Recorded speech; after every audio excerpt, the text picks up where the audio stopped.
महाराष्ट्र राज्य बालवाडी अंगणवाडी कर्मचारी युनियनच्या वतीने वर्धा जिल्हा परिषदेवर धडक मोर्चा काढण्यात आलाय। आंदोलनाचे नेतृत्व कॉमेडी दिलीप उटाणे यांनी केले आहे। अंगणवाडी कर्मचाऱ्यांना समान वेतन, दरमहा, पेन्शन तसेच ग्रॅज्युटी द्यावी अशी मागणी या आंदोलनातून करण्यात आली आहे। योजनेच्या व्यतिरिक्त कामे अंगणवाडी सेविकांना दिली जातात, त्यामुळे अंगणवाडीत शिकणाऱ्या विद्यार्थ्यांचे नुकसान होते। परिणामी पालक देखील मुलांना अंगणवाडीत प्रवेश करण्यासाठी धजावत नाही।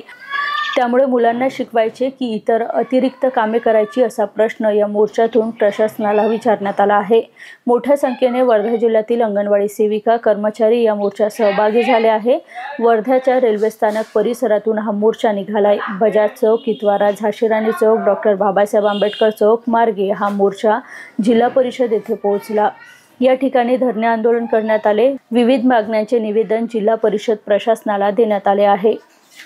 सर, आजचं जे आयटेक मार्फत जे आहे की आजचे जे सगळ्या अंगणवाडी कर्मचारी सगळे आमच्याकडे जे आलेले आहेत, त्यांच्या मागण्या ज्या आहेत त्या खूप महत्त्वाच्या आहेत, प्राधान्याच्या पण आहे। आणि त्या सगळ्या मागण्यांच्या अनुषंगाने जे कारवाई जे शासन स्तरावर होणं जे अपेक्षित आहे, त्या अनुषंगाने आपण आज त्यांचं सगळ्यांचं निवेदन घेतलेलं आहे। स्थानिक पातळीच्या अडचणीच्या अनुषंगाने स्थानिक लेवलवरती मीटिंग सुद्धा घेणार आहे आणि यांचं जे निवेदन आहे शासन स्तरावरती आपण पाठवणार आहे पुढच्या कारवाईसाठी। आयटेक सोडलं महाराष्ट्र राज्य अंगणवाडी बालवाडी कर्मचारी युनियन च्या वतीने आज या ठिकाणी हा जो मोर्चा आलेला आहे, त्याच्यामध्ये प्रमुख मागणी अशी आहे की अंगणवाडी कर्मचाऱ्यांना या ठिकाणी जे काही काम दिले गेलं ऑनलाईन काम, ते ऑनलाईन काम जास्त होत आहे आणि मुलांचं शिक्षण कमी होत आहे।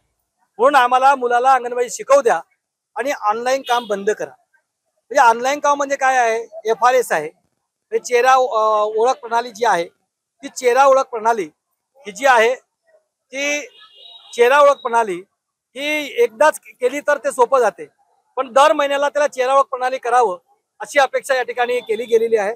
तो काम दिले गेला आहे, म्हणजे अंगणवाडीचं शिक्षण त्या ठिकाणी राहून जातं। गरिबांचे मुलं आहेत आणि म्हणून गरिबाच्या मुलाला शिक्षण देणं हे गरजेचं आहे आणि म्हणून आम्हाला ते फक्त ऑनलाईन काम देऊ नका, गरिबांच्या मुलाला शिकवू द्या अशा मागणीसाठी या ठिकाणी आलेले आहे। ऑफलाईन करण्यास आम्ही तयार आहोत, ऑनलाईन करायला तयार नाहीत अशाच हे सांगण्यासाठी आणि तो शासन निर्णय जो आहे त्याच्या संदर्भात आदेशित करण्यासाठी आजचा हा मोर्चा या ठिकाणी काढण्यात आलेला आहे।